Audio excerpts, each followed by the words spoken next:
अस्सलामु अलैकुम वरहमतुल्लाहि वबरकातुहू। मैं सबसे पहले तो इस बात को सराहूँगी कि आपके चैनल या आपके जो भी न्यूज़ पोर्टल्स हैं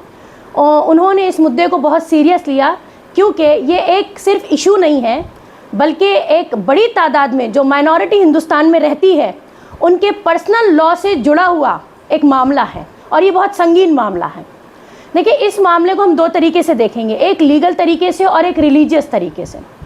सबसे पहले मैं ये कहना चाहूँगी कि हिंदुस्तान का जो कॉन्स्टिट्यूशन है वो हमें हक देता है राइट टू रिलीजन का, यानी कि इस मुल्क में रहने वाले सभी डिफरेंट कम्युनिटीज़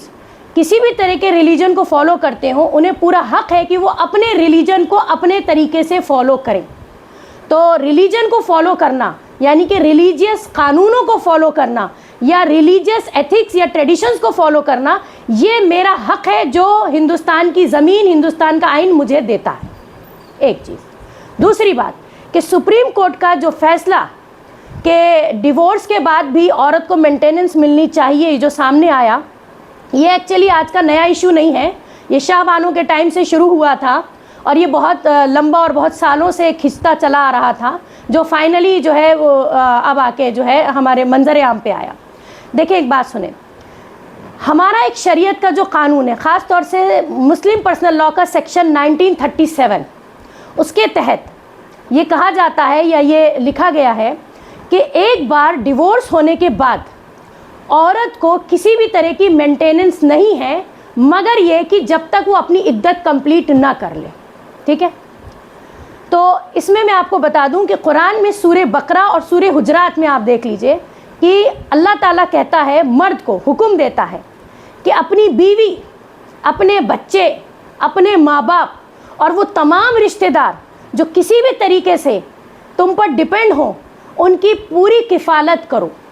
तो यहाँ अल्फाज का इस्तेमाल हुआ कि तुम्हारी बीवी, है ना, लफ्ज़ का इस्तेमाल हुआ बीवी, बीवी की किफ़ालत है। एक बार डिवोर्स होते ही दो लोग जब अलग होते हैं कॉन्ट्रैक्ट से,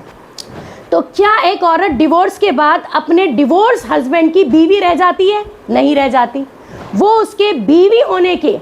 जो जिम्मेदारी है और जो हुकूक है उनसे बाहर हो जाती है। एक बार जब डिवोर्स हुआ तो एक मर्द और औरत जो है वो हस्बैंड वाइफ नहीं कहलाएंगे, बल्कि अब वो दो स्ट्रेंजर्स हो गए। तो ये बताइए कि डिवोर्स होने के बाद, अलग होने के बाद दो स्ट्रेंजर्स के बीच में मेंटेनेंस का कोई तुक बनता ही नहीं है, अगर हम लॉजिकली सोचें तो। उसके बाद जब हम अपनी बात हदीसों की करते हैं, अभी मैं शरीयत लॉ से बात कर रही हूँ, तो आप देखिए कि सही मुस्लिम में बुक नंबर 9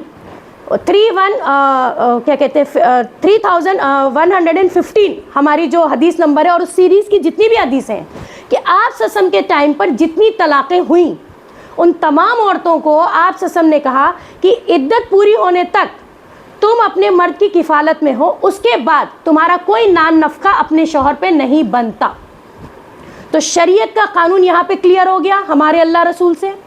अब हम अपने शरीयत कानून पे स्टिक हैं और हम अपने शरीयत कानून को बहुत सही मानते हैं जब बात करी जाए औरतों को तहफ़्फ़ुज़ देने की। इसको थोड़ा सा मैं एलैबोरेट कर देती हूँ। एक बार अगर औरत की तलाक होती है और वो अपने मर्द के लिए एक स्ट्रेंजर हो जाती है, तो अब उसके ऊपर नान नफ़का नहीं बनता, मगर अगर औरत लौट जाए तो बाप और भाई वापस उनकी किफ़ालत में आती है, या फिर अगर औरत बुज़ुर्ग है तो वो वापस अपने औलाद की किफ़ालत में आती है, या फिर औरत जवान है तो वो पूरी तरीके से मुकम्मल उसको आज़ादी है कि वो दूसरी शादी करे, तो वो अपने दूसरे शौहर की किफ़ालत में आती है। तो इतने सारे हुकूक जो औरतों को दिए जा रहे हैं और औरत हर एक मरहले पे महफूज की जा रही है, उसका तहफ़्फ़ुज़ जो है वो जितना इस्लाम ने रखा है, मैं नहीं समझती कि कहीं दुनिया के किसी और कानून में औरत को इतना तहफ़्फ़ुज़ मिलता होगा। तो औरत जो है वो हर एक स्टेज पर पहली बात के महफूज है, उसकी कोई राइट्स जो हैं या उसके जो हुकूक हैं उनकी पामाली नहीं हो रही। इसलिए सुप्रीम कोर्ट का ये फ़ैसला आया, ठीक है, सुप्रीम कोर्ट ने अपने हिसाब से अपनी ऑब्जर्वेशन और अपने रिसर्च के मुताबिक जो फ़ैसला दिया वो अपनी जगह है, लेकिन हम अपने शरीयत कानून पर किसी दूसरे कानून को फ़ौक़ियत नहीं देते। मैं नहीं मानती कि सुप्रीम कोर्ट का ये फ़ैसला जो है वो औरतों को मज़ीद उनके हुकूक दिलाएगा, बल्कि यहाँ पे एक्सप्लॉइटेशन है मर्दों के हुकूक का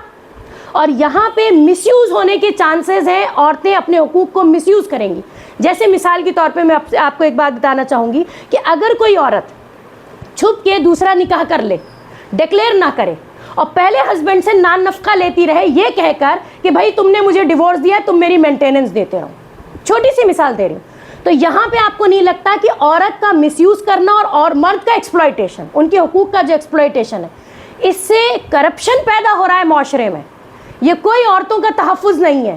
یہ مزید عورتوں کے لیے اور مردوں کے لیے ایک جی کا جنجال بننے والا ہے. تو ہم جو ہے مطلب کہ اس کو بہتر نہیں مانتے. میں سپریم کورٹ کے فیصلے کو فیوریبل نہیں سمجھتی، جبکہ ہمارا شریعت کا قانون خود عورتوں کو حد درجے جو ہے تحفظ پرووائڈ کر رہا ہے ہر مرحلے پر.